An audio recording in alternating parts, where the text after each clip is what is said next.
कलयुग कितने समय का होगा, उसमें क्या क्या होगा, वो कैसे और कब ख़त्म होगा, काली और कल्कि कौन है, ये जानने से पहले आइए देखते हैं कि कलयुग और स्पेशली घोर कलयुग कैसा दिखेगा। घोर कलयुग में धर्म के कोई मायने नहीं रहेंगे और एक ब्राह्मण की पहचान सिर्फ जनेऊ तक सीमित रह जाएगी। सत्य का विनाश हो जाएगा और पर्सनल फायदे के लिए लोग सिर्फ छल और कपट का इस्तेमाल करेंगे। इंसान का सब्र और गुस्सा एकदम चरम सीमा पे होगा और वो किसी को भी मारने से नहीं कतराएगा, चाहे वो उसका अपना ही क्यों ना हो। चोर और करप्ट लोग ही लीडर्स बनेंगे।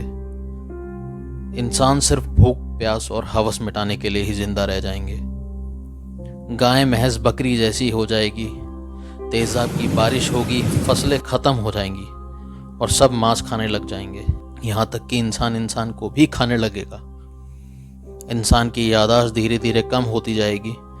उम्र ज़्यादा से ज़्यादा 50 साल की रह जाएगी, जो कि कलयुग के अंत आते आते और भी कम रह जाएगी। इंसान की क्वालिटीज़, उसके पास कितना पैसा है, उस हिसाब से भापी जाएगी। कानून और न्याय सिर्फ उनका होगा जिनके पास पैसा है।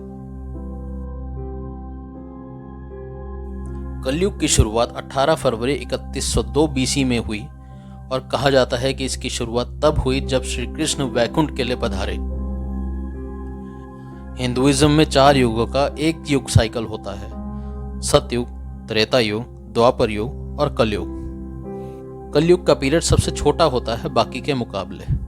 सतयुग 4 गुना, त्रेता 3 गुना और द्वापर 2 गुना बड़ा है कलयुग से। कलयुग पूरे 1200 डिवाइन ईयर्स यानी कि 1200 दिव्य वर्ष का है। एक दिव्य वर्ष 360 सालों का है, जिसका मतलब है कलयुग पूरे 4,32,000 सालों का है। कलयुग का मेन पीरियड यानी कि घोर कलयुग की शुरुआत एक्चुअल में कलयुग स्टार्ट होने के 36,000 साल बाद होगी और पूरे 3,60,000 साल तक चलेगी। इसका अंतिम पीरियड भी 36,000 साल का होगा, जिसके बाद कलयुग खत्म हो जाएगा और सतयुग की शुरुआत दोबारा से होगी। ब्रह्म वैवर्ता पुराण के हिसाब से भगवान कृष्ण और देवी गंगा ने बताने की कोशिश की है कि कलयुग के पहले 10,000 साल में भक्ति, पूजा पाठ से अपने गलत कामों का प्रभाव खत्म करा जा सकता है।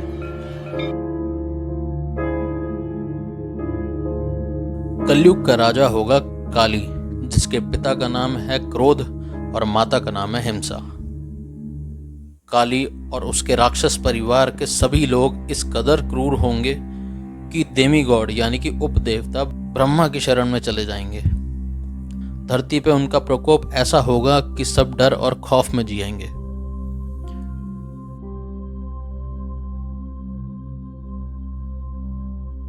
ये सब होने के बाद फाइनली भगवान कल्कि धरती पे संबल गांव में जन्म लेंगे। उनके जन्म का मकसद ही होगा कलयुग खत्म करना और सतयुग लाना। भगवान कल्कि विष्णु के सबसे पावरफुल 10वें और आखिरी अवतार होंगे।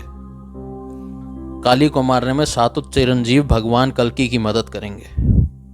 फाइनली भगवान कल्कि धर्म और सतयुग के सत्य मिलके काली के परिवार को खत्म कर देते हैं और कहा जाता है अंत में सब देख के काली गायब हो जाता है अपने अनमैनिफेस्टेड ईयर्स में, यानी कि वो समय जो शायद उसने खुद भी नहीं देखा।